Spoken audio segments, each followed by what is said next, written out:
Is legislation the right way to get us to give up things that are bad for us? Do the government have responsibility to safeguard our health? Or is it our responsibility and our choice? I also want to know, could more restrictive legislation help those who are addicted to things like alcohol, do you think? Martin Prest is a recovering alcoholic who grew up in the North East. Hello, Martin. Morning. Hello. What if there'd been tougher restrictions on alcohol while you'd been growing up? You know, such as alcohol being on the top shelf in shops. Would that have led to a different mindset for you?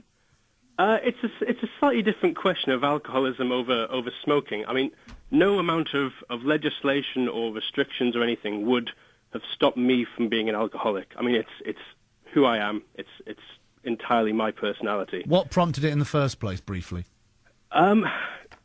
Escape, fun, enjoyment, pleasure. I mean, it all starts out as fun and all ends in tears, a classic story, isn't it? Of course. What if alcohol had been less available when you were a child? Well, availability and education as to alcoholism are different things. I mean, I still would have had exactly the same mindset and wanted to drink, but knowledge of what an alcoholic is and drinking patterns and habits would have maybe made me see that I was an alcoholic sooner, and that wouldn't be a bad thing, but restrictions wouldn't have stopped me from drinking if I wanted to at all. Did Mum and Dad drink? No, not at all. So, why did you? I mean, you went, I see that on the shelf, I like that, I'll have that. Well, you know, everyone has a bit of fun when they drink and you loosen up a bit, and I just progressively took it further and further. Do you think the government, Martin, have a right to interfere in our private lives if it could save lives? If it saves the lives of, you know, say an infant in your car when you're smoking, then yeah, absolutely. A vulnerable person that can't protect themselves, then yes.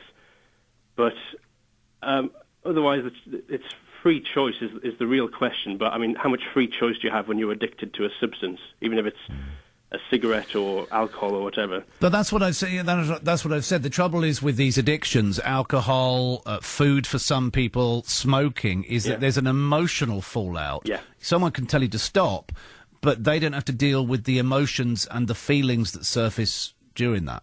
Absolutely, yeah. I mean, it's fine. I think it is fine to increase the education and awareness of the problems associated, but banning them outright would never work. I mean, look at, you know, Prohibition America. Everyone drank.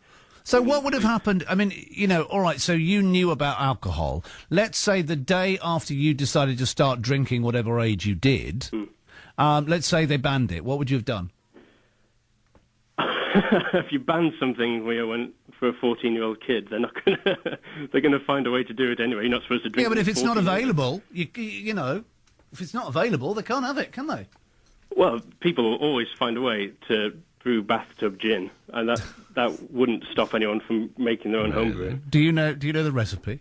I used to make a nice homebrew. Well, really? Nice when I was an alcoholic, so it probably wasn't that good. Are you a smoker? I used to be. So you gave it all up? Yeah. Well, actually, I stopped smoking before I stopped drinking. So it wasn't for any health benefits or any concerns of that sort. I stopped smoking the day I realised I was addicted to it, and I wasn't choosing to do it anymore. It was the cigarettes that were choosing me to smoke them. Oh, could you pound that into my brain? Yeah. Just say that last phrase again. It was the cigarettes that were choosing me to smoke them. I didn't have a choice. I didn't have the free will. Oh, I love that. Better than smoking. Girlfriend of mine said to me recently that it was something completely outside of you. If you can conquer the fact that it's something sitting on your shoulder, going, you want to smoke, you want to drink. It's incredible. Cause, you initially choose to start smoking, or maybe it's peer pressure or whatever else. But you initially choose to start smoking, and then you get to like it, and you think you're still choosing when really the choice went years ago. At least that's how it was for me, certainly. So, should everything that's banned for us, everything that's bad for us be banned?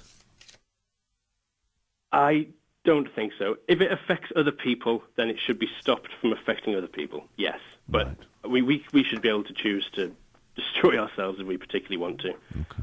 But we shouldn't affect other people's lives and health. Martin, thank you for how long have you been sober? Over 2 years now. Well done. Thank you. Well done. Thanks for talking to us. Oh, pleasure. Thank you.